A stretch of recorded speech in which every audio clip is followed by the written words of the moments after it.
আসসালামু আলাইকুম ওয়া রাহমাতুল্লাহ। প্রিয় শ্রোতা মণ্ডলী, বিশেষ করে মা ও বোনেরা, বিবাহিত হোক অবিবাহিত হোক, বিশেষ করে মায়েদের জন্য আজকের ভিডিও অত্যন্ত গুরুত্বপূর্ণ ভিডিও। সুতরাং না টেনে না কেটে ফার্স্ট টু লাস্ট দেখবেন।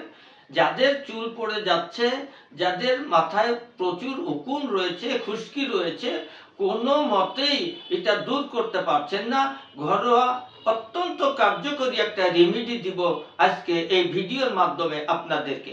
সুতরাং না টেনে না কেটে ফার্স্ট টু লাস্ট আমার ভিডিও দেখতে থাকুন এবং ভিডিও সম্পূর্ণ হওয়ার পরে ভালো লাগলে শেয়ারের মাধ্যমে সকলকে জানিয়ে দিবেন এবং আমার চ্যানেল মুসাফির টিভি 99 সাবস্ক্রাইব করে আমার পাশে থাকবেন।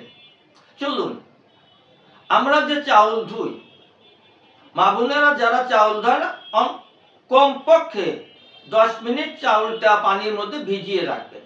রাখার পরে ধোয়ার পরে যে পানিটা হবে, সর্বপ্রথম যে পানিটা হবে, এই পানিটা স্প্রের মাধ্যমে আপনার সমস্ত চুলে আস্তে আস্তে আস্তে আস্তে আস্তে আস্তে বিলি দিয়ে দিয়ে আপনি সমস্ত চুলের গোড়াটা যেন ভিজে এরকম সুন্দর করে মাসাজ করে 20 থেকে 30 মিনিট, হ্যাঁ আপনি ঘড়ি ধরে 30 মিনিট রাখবেন গোসলের আগে।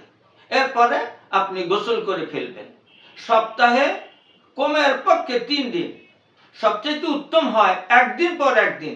এরকম যদি আপনি 1 মাস ব্যবহার করতে পারেন, ইনশাআল্লাহ চুল পড়া বন্ধ হবে, উকুন থাকবে না, খুশকি থাকবে না, উজ্জ্বল ঝরঝরে চুল হবে আপনার ইনশাআল্লাহ। ঘরোয়া রেমেডি ট্রাই করে দেখুন। সকলকে ধন্যবাদ জানিয়ে শেষ করছি। আসসালামু আলাইকুম ওয়া রাহমাতুল্লাহ। যে কোনো রোগের জন্য আয়ুর্বেদিক এবং অর্গানিক ও আসল গাছ লতাপাতার ওষুধ পাচ্ছেন আমাদের কাছে। সুস্থ থাকতে আজই অর্ডার করুন কিংবা পরামর্শের জন্য হুজুরের সঙ্গে যোগাযোগ করুন নিচে দেওয়া নাম্বারে।